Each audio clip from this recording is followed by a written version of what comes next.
এরকম কি ছিল না? কে তোমাকে স্বয়ং সম্পূর্ণ করলো? যুবক, তোমাকে যৌবন দিয়ে কে ফুটাইলো? আজকে অনেকে দেখা তোমাকে মুস্কি মুস্কি হাসে, অনেকে চোখ টিপি দেয়, অনেকে মেসেজে লেখে আই ডট ডট ইউ।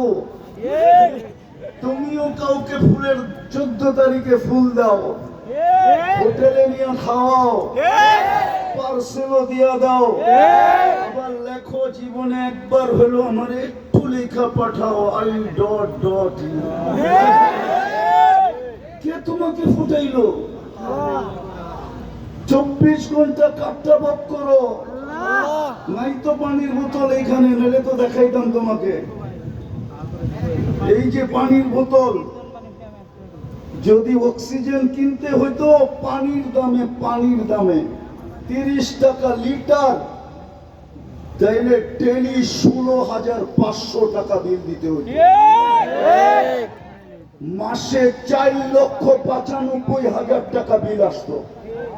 যদি বাংলাদেশ সরকার বিদ্যুতে ফ্রি পেড লাগাইতে পারে, কার্ড সিস্টেম করতে পারে, যতক্ষণ কার্ড আছে, টাকা আছে কার্ডে, ততক্ষণ বিদ্যুৎ চলমান, টাকা শেষ বিদ্যুৎ অফ।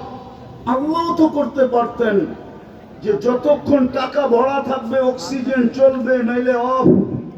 তাইলে তো এই রোডেই ডেলি হাজার হাজার শ্রমিক পাওয়া যেত, পড়ে আছে রাস্তার ভিতরে।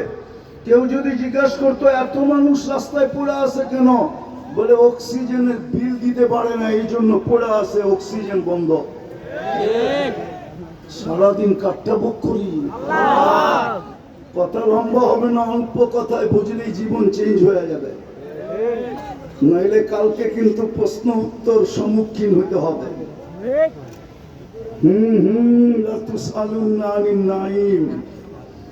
আল্লাহ বলে একটা নেয়ামতের হিসাব দেওয়ার ক্ষমতা তোর নাই, একটা নেয়ামতের। আমি দেখাইতেছি দৃষ্টি শক্তি একটা নেয়ামত। কয়টা? ঠিক না? এই যুবক বলক এই পর্যন্ত কতবার দেখছে? কতবার? হ্যাঁ, মিলে দিতে পারবা? হ্যাঁ, কতবার দেখছি, কত জিনিস দেখছি। ও যুবক, তুমি দেখলেই তো 26 কোটি ক্যামেরা ব্যবহার হয়, 2 চোখে 26 কোটি ক্যামেরা, 13 যখন যুবকরা দেখে তো 26 কোটি ক্যামেরা ফিট করে দেখে। ফিট করতে দেরি, ডানা ঝরা যেতে দেরি হয় না। এই জন্য তো কয় যুবকরা ডানা কাটা। ওর ডানা থাকবো কোত্থেকা? তুই 26 কোটি ক্যামেরা লাগায় দেখোস, তোর ডানা থাকে কোত্থেকা? ফ্রিকোয়েন্সি আছে না? বলো কতবার দেখছো এই পর্যন্ত? বলো কেউ আমাকে। কিন্তু আল্লাহর কাছে হিসাব আছে তুমি কতবার দেখছো। কিরামান কাতিবিন ইয়ালামুনা মা তাফআলুন, ভিডিও করা আছে কতবার দেখছো। কত জিনিস দেখছি, একটা নেয়ামতেরই তো হিসাব দিতে পারবো না। আমি তো চক্ষু দেখাই না, এরম যদি কান দেখাই, এরম যদি বাকশক্তি দেখাই, এরম যদি ব্রেন দেখাই, ভাবলাম এই পানি এত এই দিন পর্যন্ত কত ফোঁটা খাইছো বলো, কত লিটার গোসলে ব্যবহার করছো বলো। পানিও তো একটা নেয়ামত।